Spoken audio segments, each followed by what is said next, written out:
So it seems that the Cowboys are trying to prepare for life after Diggs. When is that going to happen? We don't know. We cannot deny that their relationship has gotten pretty ugly, since the beginning of the season, all the way going back to when he had that graft surgery. But it's inherently clear that they're trying to offload him somehow, but is it going to be immediate? Will it be so far down the line? We will see. But here's the issue. We do not have a contingency plan regardless. If you've been living up under a rock, you should already know that this started when Diggs chose not to work with the training staff in the offseason. Of course, he was deducted the $500K. Here's where a lot of people don't understand. That $500K that they deducted actually is not a requirement of the front office. They can choose to forego that, which they have done in the past, especially if you're choosing to work with them. They just chose to do it this year, and it made it seem a little wonky. Of course, I already explained it in my video on why he made this decision. It is a fact, a bona fide fact, that when it comes to the NFLPA report, Dallas and their training staff and their medical staff ranks at the bottom of the league in terms of grades. Now, whether that, like I said before, is it because of understaffed? Is it because of quality? That is the blurred lines that we do not have the answer to. I will say this. The fact is, he had a very risky surgery with a knee graft surgery, which is basically taking cartilage from one area and moving it to the needed area, which it's a very in particular how it heals and etc. So Diggs, taking a look at the medical staff, seeing how they perform and what they did in the past with him as he was already working out with them in the previous injury, and coming up to this conclusion, look, you have to see it from his side. Of course, that led to them coming to training camp and actually calling him out on that, saying, that it was purely contractual. Sure, they were correct, but the shots at Diggs throughout training camp never stopped. And of course, Diggs, as we know, he's a very emotional guy, never actually talks, but he actually fired back, having his stints after, after practice during that, having a stint with Micah Parsons and how he had a scrum. Yeah, like it's clear that they were on, uneven and rocky terms in terms of their relationship. But it got very interesting because it seems like there was a hit job going on. And it really caught my eye when I saw Dallas Morning News posting their article and quoting the video of when Diggs somersaulted and they claimed he was having a setback, even though it was clear that he was playing around with no shoes on, etc. He was literally just, doing something that was, out of the ordinary after a practice, but they framed it in a way that, hey, he's off schedule. And this was later confirmed that it was a direct and some type of meaning behind it, because shortly after, that's when Stephen Jones came to the podium, and it seemed like they were starting to pit the rookie and Diggs against each other, because they were saying how Revel was ahead of Diggs in terms of scheduling. But when you look at the videos and you saw what Revel looked like and how he was very gimpy, it was clear that that was not the case and that he was fabricating just a bit much. And of course, it was fully refuted when Diggs was able to play versus the Eagles, and Revel still to this day at week 8 is still unclear when we're going to see him. And not to mention, during the season, we had the back and forth going on that began with the DC and the defensive coordinator, with Matt Eberflus playing a historic amount of zone before, and Diggs actually going up to them and making a suggestion, per his words, in a very respectful way, of saying, hey, can we make this change and incorporate more man?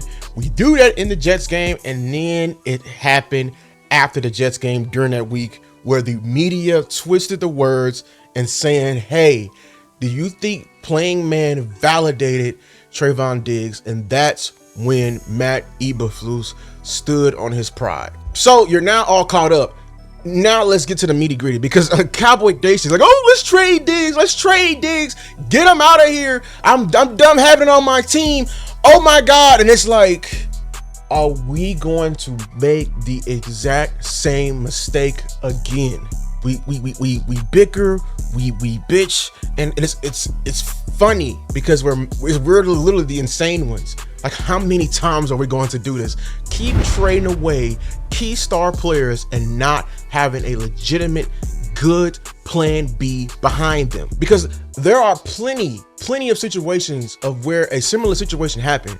I'm not saying that the star is untouchable, but here are some examples of when it actually worked out for the better. San Francisco in 2020 had a star defensive tackle in DeForest Buckner. They moved off from him, trading him to the Colts. Okay, pretty questionable at the time, but in their contingency plan, they drafted at the 14th overall pick in the following draft, Javon Kinlaw, and also rotated Eric Armstead inside. Okay, the front seven stayed top 5 in pressure weight. The defense did not collapse, which means their plan that they had literally resulted in any lost step, which proved to be an adequate move. How about in 2021, Baltimore Ravens losing Matt Judon? They let Matt Judon walk to New England without any type of ROI, but they had Odafe Owe waiting, the former 2021 first round pick, and also Tyus Bowser ready to play full time, and the pass rush stayed productive, and they were top 10 in sacks in the 2021 and 2022 season. How about one of our biggest rivals in the Philadelphia Eagles? Let's take into account of Darius Slay, who was their former cornerback 1 for a number of years, very respectable guy and everything like that. But look, man, when they drafted, they hit on these picks, Quinyon Mitchell and Cooper DeJean, and those guys came in and immediately contributed. That's when they looked at it to Darius Slay like, hey man, we got some young guys in here and we have a good contingency plan in place. Let's move on from you. As far as the cornerback too, they're still trying to, validate that, because Kyler Ringo may not be it. But listen, man, the contingency plan was Quinyon Mitchell, someone who's going to lead off this cornerback room. So before we even think about moving off said player, I got our lads up right now, and just take a look at this depth chart. This is reason number 1, exhibit A through Z, plus apple, fish, tomato, everything like that. Your cornerback room is not ready. It's not in a position to be losing any type of assets. Let's start with the obvious. DaRon Bland, you just paid him coming out. I love DaRon Bland. He's a very physical corner. I love his story. Mid-round to late-round pick. He came in and he had a record-breaking season, and that I think that should have gave him Defensive Player of the Year without a doubt. But we know, look, but DaRon Bland is not a cornerback 1, and he's shown us that when he was trying to earn his right to be a top-paid corner. That was always the knock against him. When DaRon Bland has a clear weakness when he faced the number 1 receivers. I mean, don't get me started on that DK Metcalf game from a couple of years ago. DaRon Bland is at home when he's playing the nickel corner, when he's playing inside, and when he's covering the number 2 receiver. But as far as his warts, they're big enough to make him a legitimate robbing corner in the NFL. Kyer Elam is trying to get back on track. Right now he's a underwhelming former first round pick from Florida. But are we gonna act like that he doesn't have warts either? He's not ready to lead off a room. He didn't lead off the room when he was with Buffalo. So as far as him being the contingency plan behind Trevon Diggs, that is a no. Are we serious? Kalen Carson? I mean, did you not see what he did last year when he was given the opportunity? I know it was a lot on the rookie, his rookie year. But listen, I think he was going to improve, but it's clear that he cannot handle this type of load. And still with his injuries, man, when was the last time I've seen him practice? CJ Goodwin just listed as a corner just because we had to put him on an actual position, but we know he only plays special teams. And then we got Trequise Bridges, who we just picked up, that this is just a rental. And then not to mention Josh Butler also hurt. This room is, if you minus Diggs, it's completely terrible. You are not in a position to move on from a player like Diggs. Sure, everyone doesn't agree with his play, even though I will prove you wrong with the film, because everyone only remembers the plays you're giving up, not the plays when you're not even being targeted and you're actually doing your job. Sure, but I think the problem with people get a problem with when we have injured stars on our team, they always want to compare the star, what they currently is, to where they used to be. When someone gets hurt and you want to see if they're replaceable, compare him to what he does right now post-injury to the guy behind him. If he's still doing better than the guy behind him, you're not in the position to move off of him. And lastly, I didn't mention the guy you want to replace him with that the Cowboys quote unquote drafted in Savon Ravel. When you look at him, yes, there's a bunch of question marks, but he's still not healthy.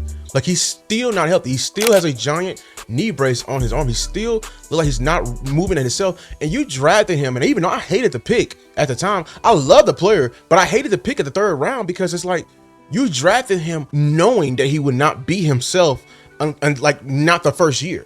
You know what I'm saying? And now you're trying to say, hey, this is our replacement. I think that's very, very unwise. Betting on a big wish like that when you have a sure player in Diggs right now, keep them both. Keep them both till you have a definitive answer. Once you have a definitive answer of Ravel being healthy for some time and he's actually outperforming Diggs, then move off Diggs. But until then, you do not have the answer to that question, and you're trying to win a Super Bowl on purely hopes and dreams. Cowboys Nation is the only fan base that gets so caught up in their emotions and gets so blinded by the envy that we will wish for a worse situation just to move off from the player that we currently hating right now.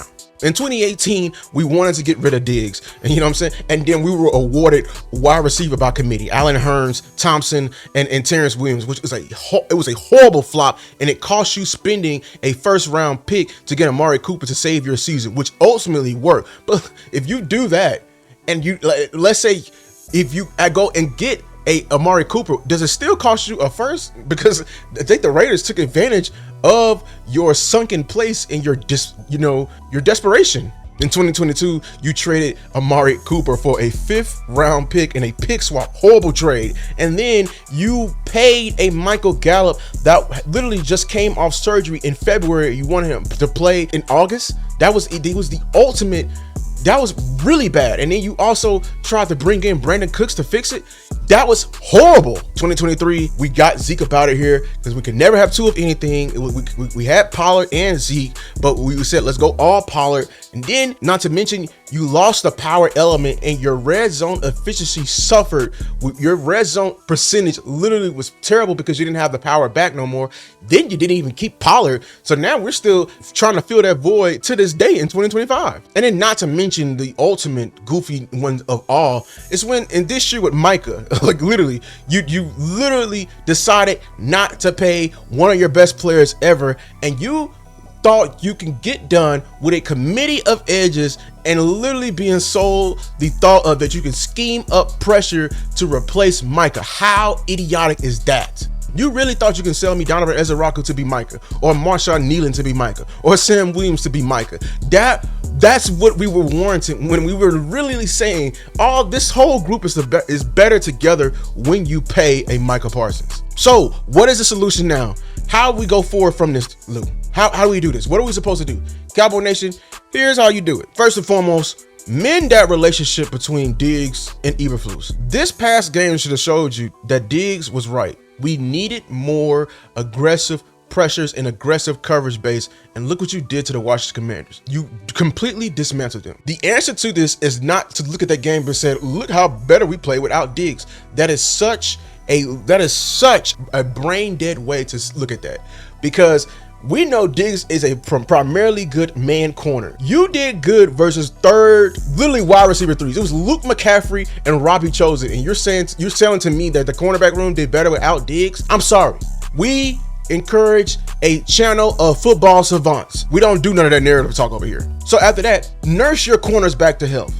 If you want to build a future plan B, nurse them all back to health. Before you beginning to move off of it, please get that corner back to health and get the actual help that's needed for that medical room. Right now, there's so many of the corners that have been hurt all year. I didn't even talk about Bland's foot injury that's a concern. Both feet he has had. But before you want to move off from him, please confirm what you have. Get the rookie back to health. Get all these other players back to health, and let's develop them and let's see what they can do. All in all, man, like I'm trying to tell every Cowboys Nation, it would be very, very, very unwise to trade Diggs at this point. You actually need Diggs. You actually are better with Diggs. My question to you, are you trying to go and literally hit the ceiling for this team? Then why is it when a star is being pushed to be literally pushed out, why are we co-signing that when we know we should be keeping that because we're better together? I don't want to hear anything like that.